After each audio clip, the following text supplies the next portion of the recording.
All right, thanks everybody for joining. My name is Jim Crispino. I'm the Director of Developer Evangelism at August DevCast. Today our topic is Genesys Cloud Data Actions in Architect, and my colleague Prashant Patel will be demonstrating that and talking about it. Over to Prashant. We're going to have a 10-minute Q&A session at the end of this tutorial. If you have a question, please post it into the Q&A widget at the bottom of Zoom, and we'll either try to answer that or hold it up to the Q&A session at the end. And then we are also recording this DevCast, and it will be uploaded to our Genesys Cloud, Genesys Community YouTube channel. You can view this DevCast and previous DevCasts and our other video series, our Dev Drops, if you go to our Developer Center at developer.genesys.cloud and either click on the big video link on the landing page or go directly to the video URL at the address there. And with that, I am done talking, and I will turn this over to Prashant, and he will show you Genesys Cloud Data Actions.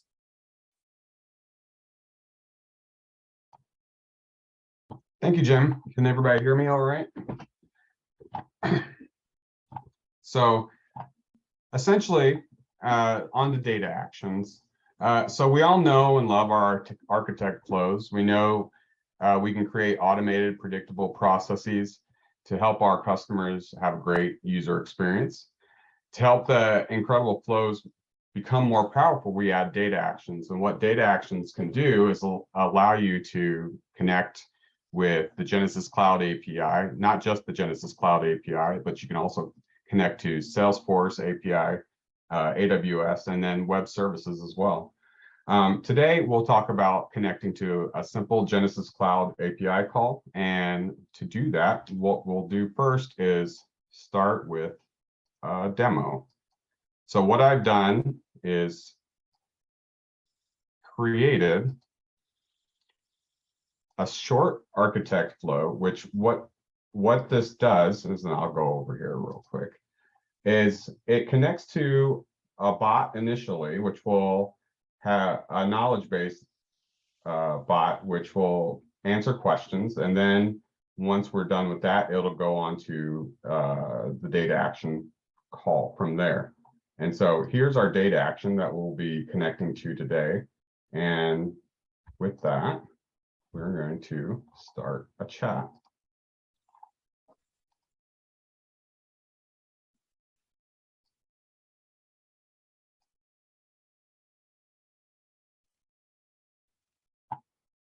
Maybe. So once this connects, maybe let me do maybe I'll try to reset. And Prashant, try and reload. Okay. Sometimes your access token can time out there, so you might need to pick your account again.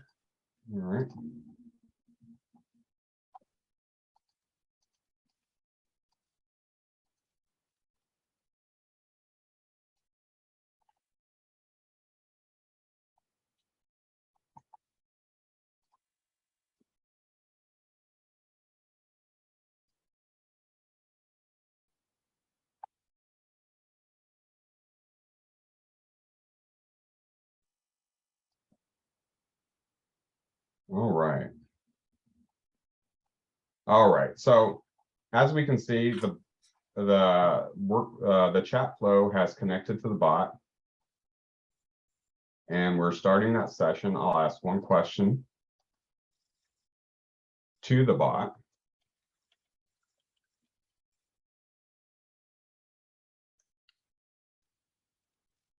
And it worked. So it's connected to our knowledge base that I created previously. And I've asked the question, do you know the Muffin Man? And it says, no, I do not know the Muffin Man. And in our chat flow, it will say, do you want to continue? And I will say no, and on to the data action. Which in this data action, what we're doing is we're connecting to an API call that returns all the supported, let me see.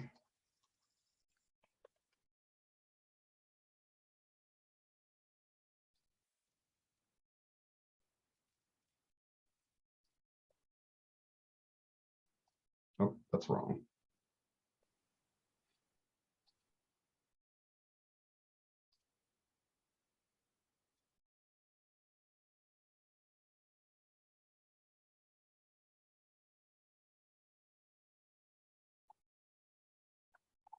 Oh, I clicked on the wrong action there.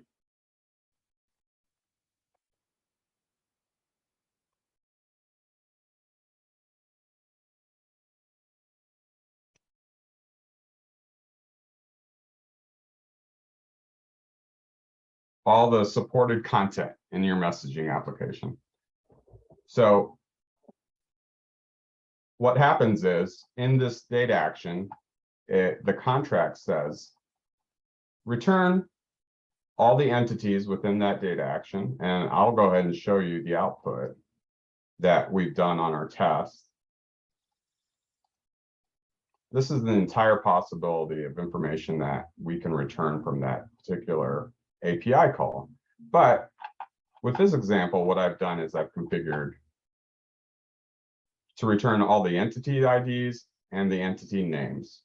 And as you can see in the chat, we have returned the IDs. But what I'll do now is show you how to add an integration, which collects your credential information. I'll add the actual action that then uses that integration, and then we'll integrate that action into your data flow. So moving on. So as you can see in the integration,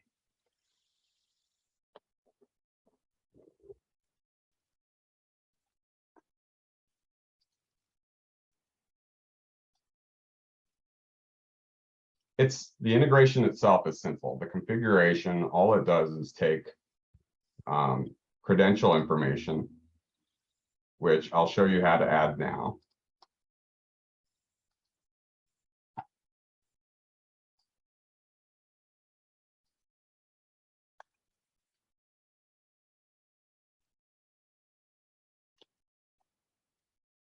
Just like any other application or integration that you add to your Genesys Cloud, you'll go to and find your integration and do the install. And we'll call this Genesys Cloud Data Action DevCast. And underneath configuration, you will add the credentials that you add from your OAuth section. So you'll add your client ID and secret. Let me see if I have that up already.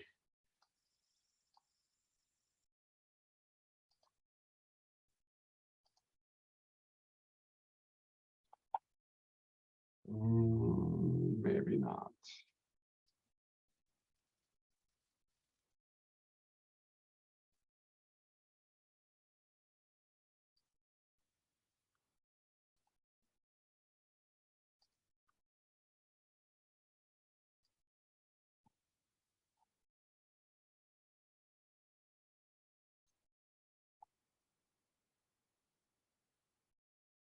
And I already have a client credential grant that I've created.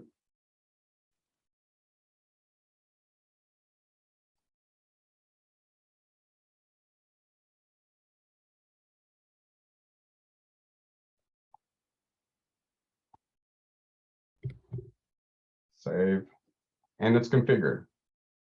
That's the integration portion of adding the data action.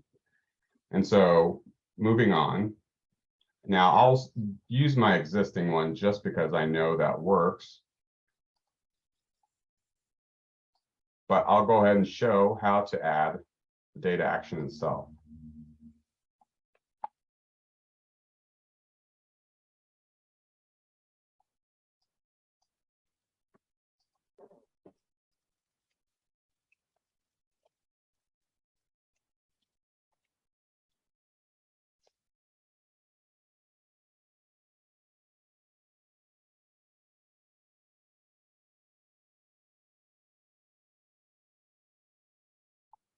And since I've already had selected the setup, it's using the integration that I added in that first step. So the first thing I like to do is go to and add the endpoint. And I'll just steal that from here.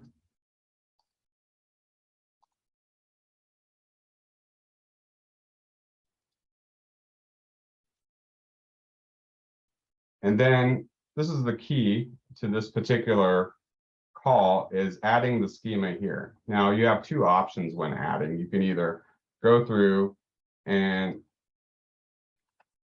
simply configure the result and what it will return. Now in this case, it's going to return an array of string objects. And I'm not going to go through and add all of these, but you guys get the idea.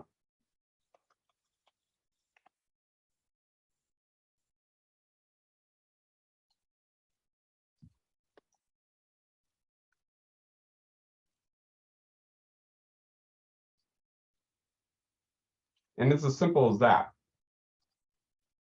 You can go through and test it, but I can almost guarantee this one will fail. Yes. But since I have a trusty configured one already, when you run your test, you should get the expected results that you'll be using inside your chat flow. So this particular data action, like I said earlier, will return a list of IDs and a list of names for your supported content. So we've just configured our data action. So on to the chat flow. So as I said earlier, underneath our data action, we can configure here by selecting the data action we've configured and adding the flow entities variable that I created earlier. So just to go back, it returns an array of strings, which I've added entities, but I've also added one for names. Now there is an exclamation point next to it because we're not using it in the flow at the moment, but we will be. So let's go ahead and add that.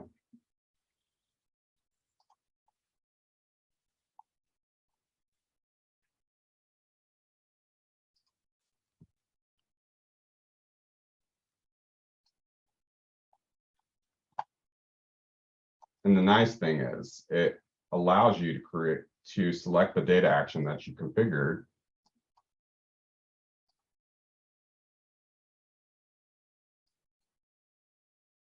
And it shows you the possible, from our contract earlier, all the possible data that you can select from through our contract, of course. So I'm expecting this information. We know the data action itself works by itself. And we can add our success, failure, and timeout responses. So I'm going to go ahead and add a send response. If I can find it.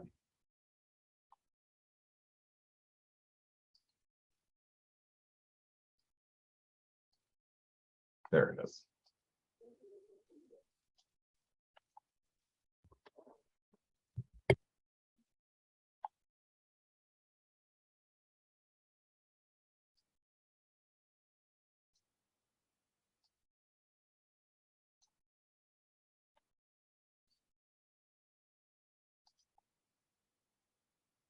And I'm going to go back to the data action.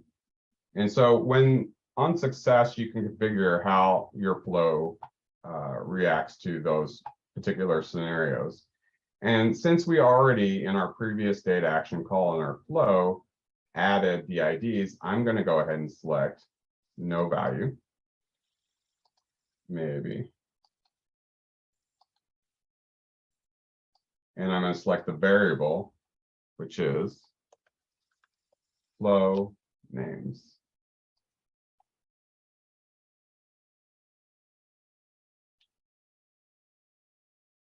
And for success, let me see. We're going to take that variable that we populated in the action step and populate the names.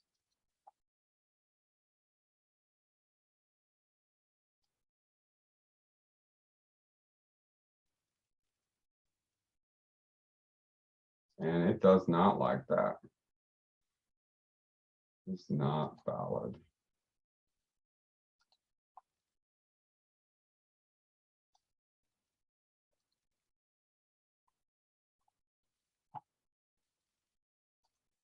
For failure, I'm going to send a simple message.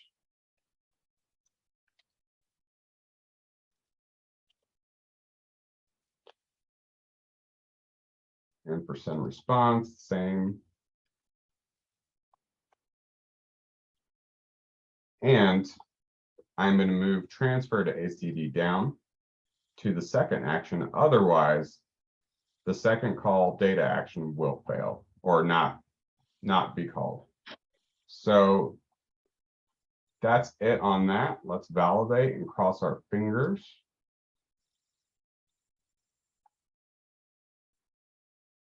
And then publish.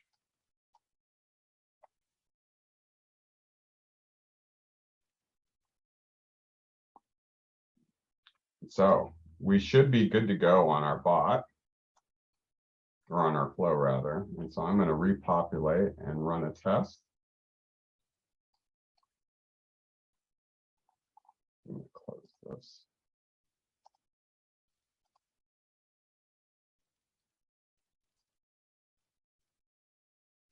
And let's see. All right, my question is the same.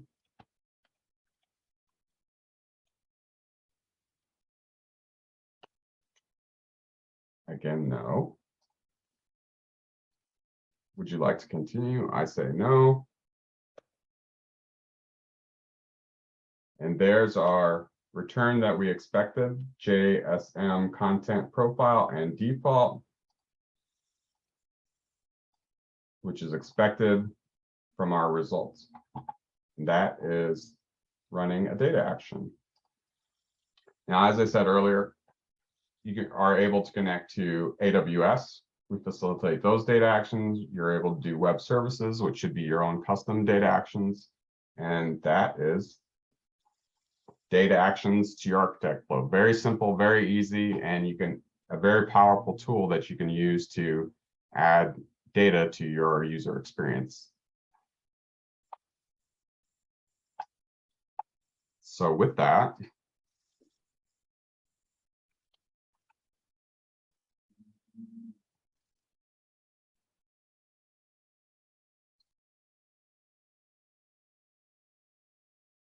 I believe we can move on to questions. All right, thanks, Prashant.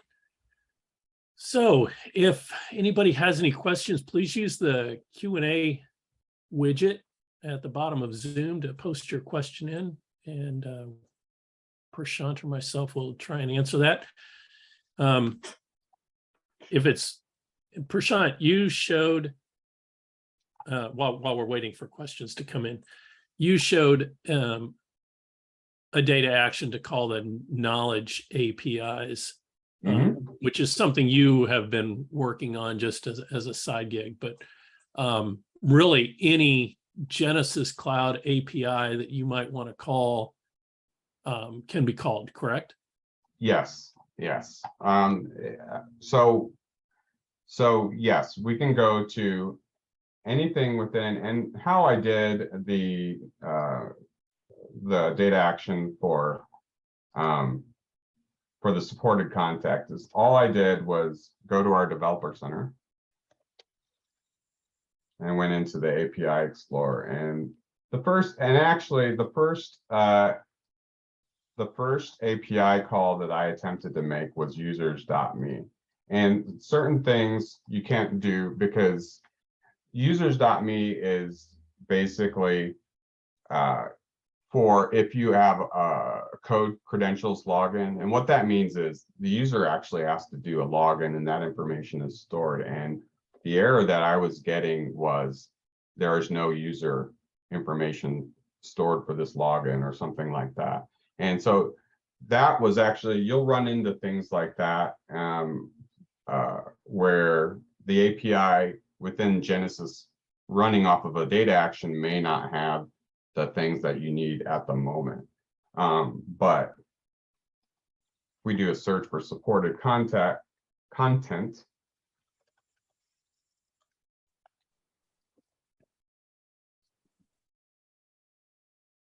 What I did is I went in here. Oops.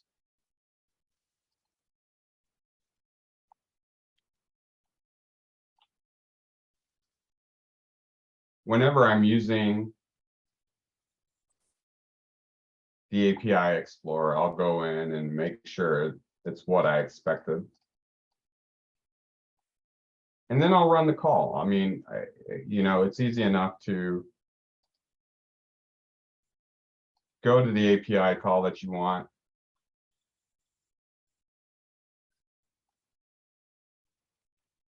Run it and then see the output. And then what I did was I looked at the output and then started populating the contract with the information. And like I said earlier, we have access to this entire output or response from the API call. And I could theoretically add any one of these responses to my data action, thereby making it accessible to the chat flow. So again, going back to the API Explorer, I'm unsure why the execute is not there.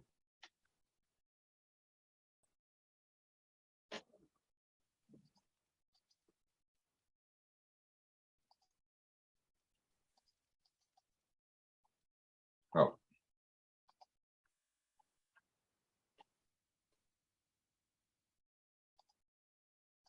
There it is. And you can go through and say, what information do I want to add to my contract?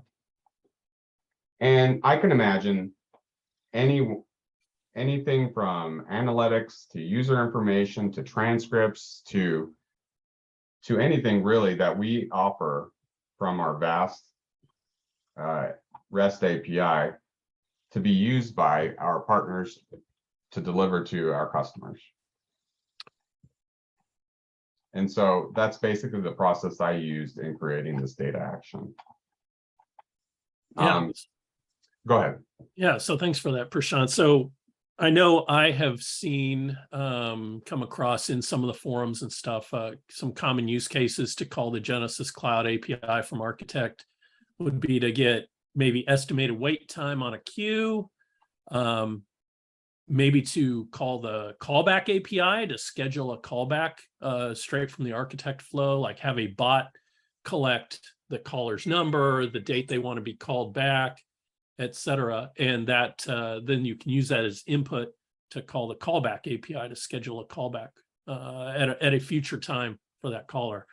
There are a number of reasons that you might want to call a Genesys Cloud API, because not, as you probably are aware, not everything is available as an Architect block, but you can certainly call APIs to kind of make those your own Architect block.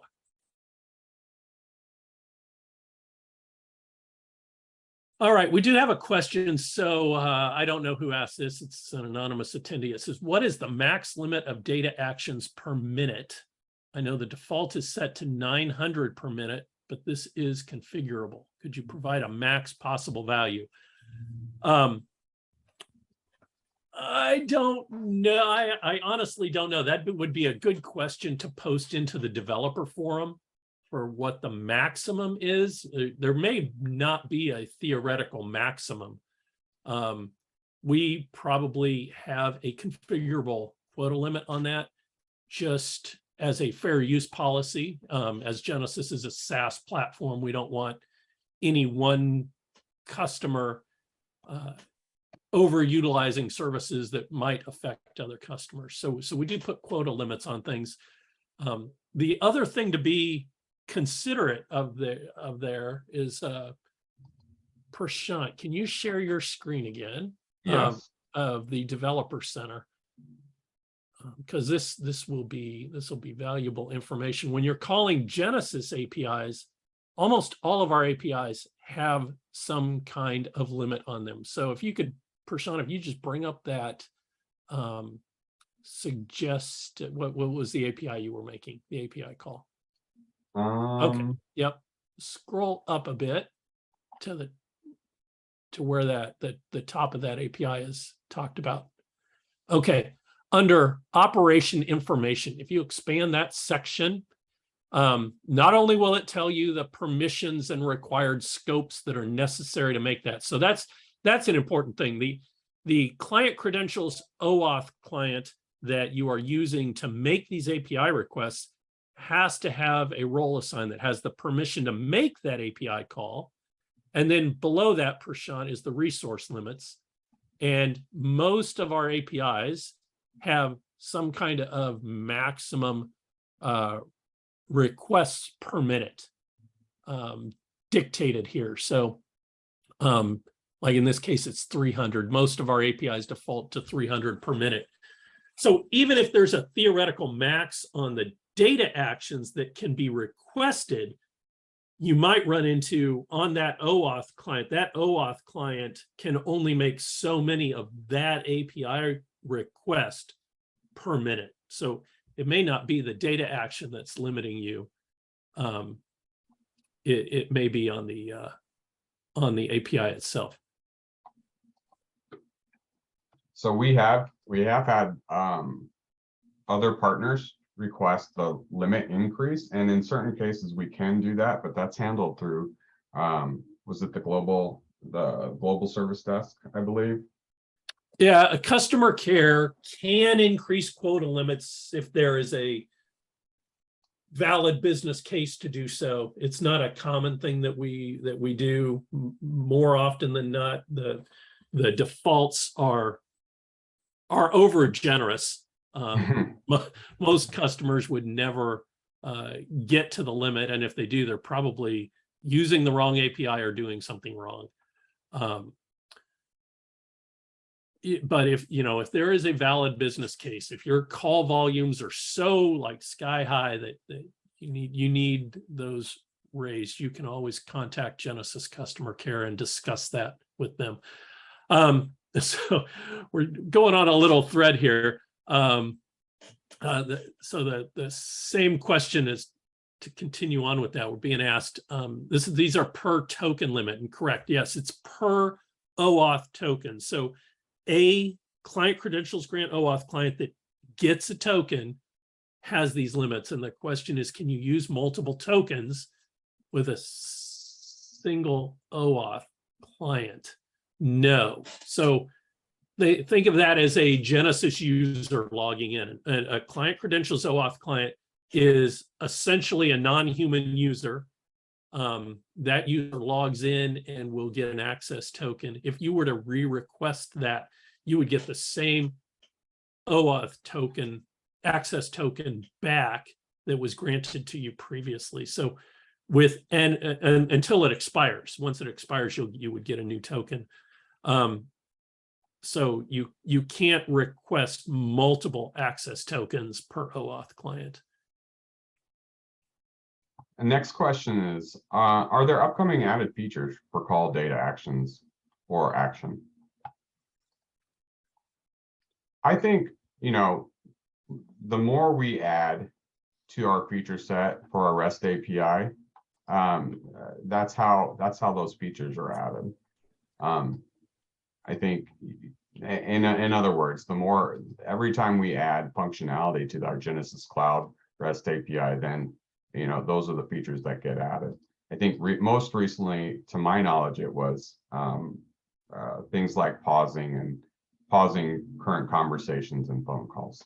I think there's been more added to that, but that's the last one that I remember. Yeah, I almost wonder, Prashant, if this isn't in terms of data actions, are there additional features going to be added to data actions, the functionality of a data action? And I don't know of any roadmap item, an enhancement that would be made to data actions themselves. We have the ability to be pretty flexible. So we have different types of data actions. We have what Prashant showed you was our Genesys Cloud Data Actions. That's the ability to call a Genesys Cloud API from within a data action. And we also have web service data actions. That's the ability to call a general purpose third-party web service, JSON-based web service. So if some system you're using exposes a REST API that returns JSON, in theory, you should be able to call that from our web service data action. And then for the ultimate inflexibility, let's say there's something you're calling that just doesn't fit in Genesys's prepackaged action types. We have AWS Lambda data actions. So in that case, you can have the data action call a Lambda on AWS and actually execute the Lambda code. And that code can really do anything that you can do in a Lambda. So, if there's some authentication scheme that Genesys can't handle natively, we usually handle in our data actions basic authentication and OAuth. Let's say you come across a vendor that does some off-the-wall authentication scheme that Genesys doesn't do natively. You could call to that Lambda, have that Lambda do the authentication. Or maybe you need to call a really old SOAP XML-based web service, right? All Genesys data actions consume JSON natively. So you could use an AWS Lambda as a bridge to a SOAP XML web service. So you can do that transformation from the XML to JSON and return that back to Genesys. So I feel like we probably don't have an upcoming roadmap on data actions because we have the ability to be pretty flexible in the current data actions that we have. So that was a long-winded answer to the roadmap question. I hope that answered the question. So we've got another one. Will Genesys add the ability to edit contracts after publishing instead of, yes, instead of having to create a clone and edit a new version? I have actually talked to the product manager about this, and I believe there is the plan. So that as a feature enhancement, I do believe there is a plan to perhaps have the ability to edit a published data action. There are some fundamental reasons why that's the case. Once you publish a data action, those contracts can be used by an architect flow. And if you had the ability to go in and edit the contract and change it, maybe change the values or even change the names of the variables returned in the contract, you would have to go back and touch every architect flow that used that data action.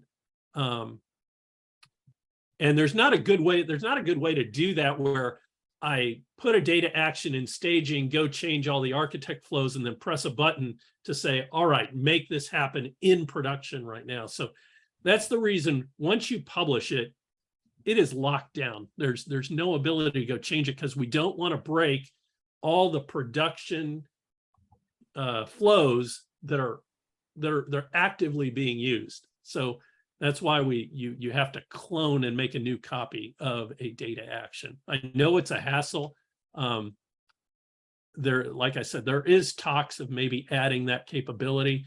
I don't know if and when that'll see the light of day, but we understand it's a pain point and we would like to solve it, but it's not available today. Right now, the only way, once you publish and use a data action, the only way to alter it is to create a clone of it, make the new changes, go use that in your flows, and then get rid of the previous data action that you're no longer using. All right, next So- question. Oh, go ahead, Prashant. Well, no, I was going to go on to the next question, but Yeah, go ahead. Well, I was going to say, can you help me understand the difference between custom and custom auth types in actions? The only auth types I'm familiar with in the credentials are the one we create in Genesys Cloud, but I believe there might be a way to add the custom auth types. Let me look here for a second. But I'm unsure.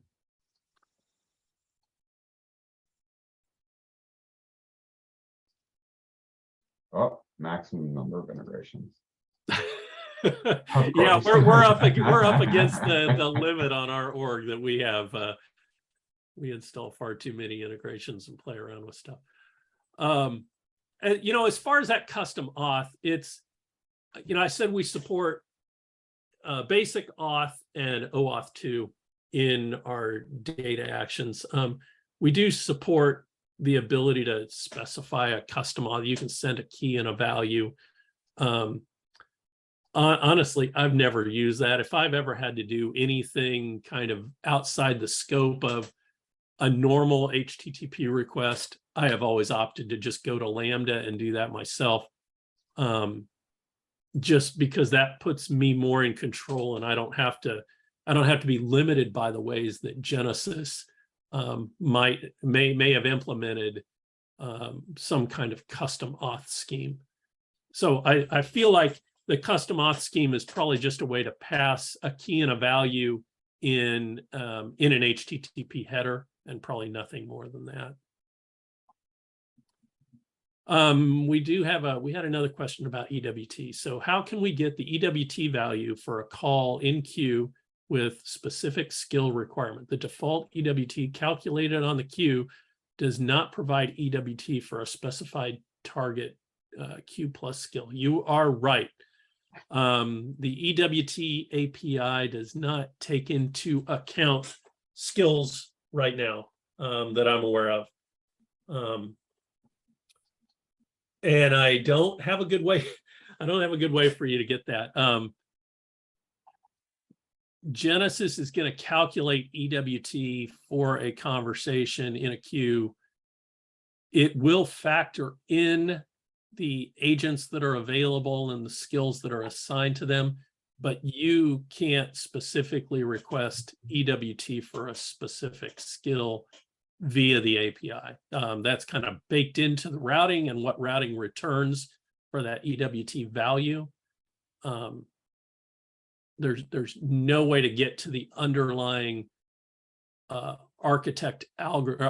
routing algorithm that would calculate EWT and to request that for a specific skill.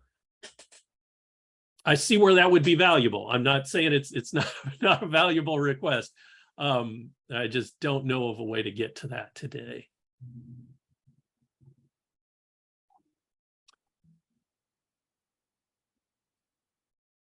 All right. Give another couple seconds for any final questions. Otherwise, we'll wrap this DevCast up. Should you have any further questions after we do wrap this up, if you go to developer.genesys.cloud, which is our developer center for Genesys Cloud, there is a link for the forum on the main landing page. If you click that, that will get you to our developer forum where you can post questions. That forum is very active. If you post a question in there, you will likely get an answer fairly soon. We get notified immediately when questions are posted. That doesn't mean we provide an immediate response, but we do get notified immediately. And we have not only the developer center team that monitors that, my team monitors that as well. And the product managers and the engineers are very active on that forum also. So you're very likely to get potentially straight to the developer of a service answering your questions if you post into the developer forum. So if you have any questions about data actions, about Genesys Cloud APIs, Any developer related topic, please go there. If you have just general questions about Genesys Cloud and how that works, our community forums at community.genesys.com are great to ask how to configure something, how to make use of some functionality in the platform. So those two forums are very active. All right, we've got one last question. Please share if and when would you do the next DevCast and any topics you are going to cover. So, what did I tell him? I think the next DevCast is going to be in September, on September 28th, at the same time this one was. So 11 Eastern, 10 Central. I'm not sure what that is in EMEA. It's something like 3 or 4 o'clock, depending on where you're at in Europe. I will be presenting on, we have a new API with our gamification platform where third-party metrics can be fed into the system. So metrics outside of the contact center can be fed into the gamification platform to gamify your agents and try to make them more productive. So I'll be showing you how to push those metrics into the Genesys Cloud gamification service for consideration there. And you can always find out the next DevCast by visiting our developer center. And it's also published in our newsletter. You can sign up for that newsletter in the developer center as well. I believe that is on the left-hand column down toward the bottom. I think you can sign up for the DevCast and the newsletter. Sankar, can you talk about the OAuth section next time? Yeah, that would be a good topic to cover. I don't know if we've already got the next DevCast scheduled, but that is a good idea. We should have a topic just on OAuth. OAuth is very well covered in our resource center at help.mypurecloud.com. If you want to learn about OAuth, that'll talk about how to configure OAuth with our platform. Utilizing OAuth is from a developer perspective is covered in the developer center. You can search for OAuth and find those topics as well. Those topics are more about how to get an access token. The resource center at help.mypurecloud.com talks about the various OAuth clients and how to configure them. But that's a good idea. We'll set up a topic maybe for October to cover OAuth and why you would choose one OAuth client over another to make certain API requests, etc. Thanks for the suggestion. So with that, they keep coming in. I got one more question before we wrap up. If you want to drop, please feel free. We have to use the Genesys SDK library to consume API, but any session with Spring Boot, I'm not sure. Okay, I think so, Sankar, that's related to the OAuth topic, I'm guessing. You know what, Sankar? Like I said, visit the developer forum, post your question into there, and we'll see that come in. We'll answer that via the forum, and I will present on OAuth in a couple of months. That's a good idea. All right, with that, we're going to let y'all go. Thanks for joining this DevCast, and we'll catch you next month. Take care. Bye-bye.